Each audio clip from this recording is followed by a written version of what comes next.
ದೀಪಾವಳಿ ರಜೆ ಮುಗಿಸಿ ಬೆಂಗಳೂರಿಗೆ ವಾಪಸ್ಸಾಗುತ್ತಿದ್ದ 32 ಮಂದಿ ಸಜೀವ ದಹನವಾಗಿರುವ ಘಟನೆ ಆಂಧ್ರಪ್ರದೇಶದ ಕರ್ನೂಲು ಬಳಿ ನಡೆದಿದೆ. ಹೈದರಾಬಾದ್ನಿಂದ ಬೆಂಗಳೂರಿಗೆ ಬರುತ್ತಿದ್ದ ಕಾವೇರಿ ಟ್ರಾವೆಲ್ಸ್ನ ವೋಲ್ವೋ ಬಸ್ ಬೆಳಗಿನ ಜಾವ ಬೈಕಿಗೆ ಡಿಕ್ಕಿಯಾಗಿದೆ. ಡಿಕ್ಕಿಯ ರಭಸಕ್ಕೆ ಬೈಕ್ ಬಸ್ಸಿನ ಅಡಿಗೆ ಸಿಲುಕಿದೆ. ಕ್ಷಣಾರ್ಧದಲ್ಲಿ ಬೈಕ್ ಹೊತ್ತಿಕೊಂಡಿದ್ದು ಕೆಲವೇ ಕ್ಷಣದಲ್ಲಿ ಬಸ್ ಸಂಪೂರ್ಣವಾಗಿ ಸುಟ್ಟು ಕರಕಲಾಗಿದೆ.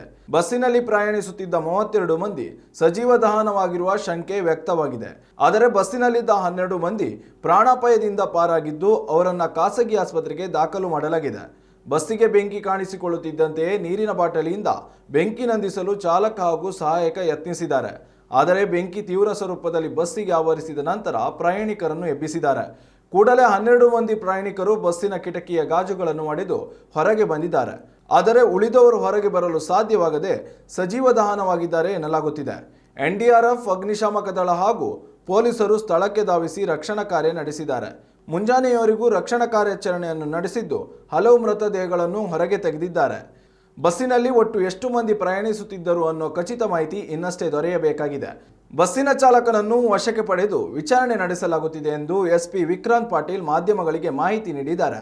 ಬಸ್ಸಿನ ಚಾಲಕ ಹಾಗೂ ಸಹಾಯಕ ಬೆಂಕಿ ಕಾಣಿಸಿಕೊಳ್ಳುತ್ತಲೇ ಪ್ರಯಾಣಿಕರನ್ನು ಎಬ್ಬಿಸಿದ್ರೆ ಪ್ರಯಾಣಿಕರು ಪ್ರಾಣಾಪಾಯದಿಂದ ಪಾರಾಗುವ ಸಾಧ್ಯತೆ ಇತ್ತು. ಘಟನೆಗೆ ಪ್ರಧಾನಿ ನರೇಂದ್ರ ಮೋದಿ ಸಂತಾಪ ಸೂಚಿಸಿದ್ದಾರೆ.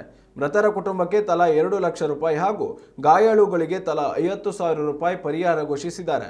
ಇನ್ನು ಆಂಧ್ರಪ್ರದೇಶದ ಮುಖ್ಯಮಂತ್ರಿ ಎನ್ ಚಂದ್ರಬಾಬು ನಾಯ್ಡು ಸಂತಾಪ ಸೂಚಿಸಿದ್ದಾರೆ.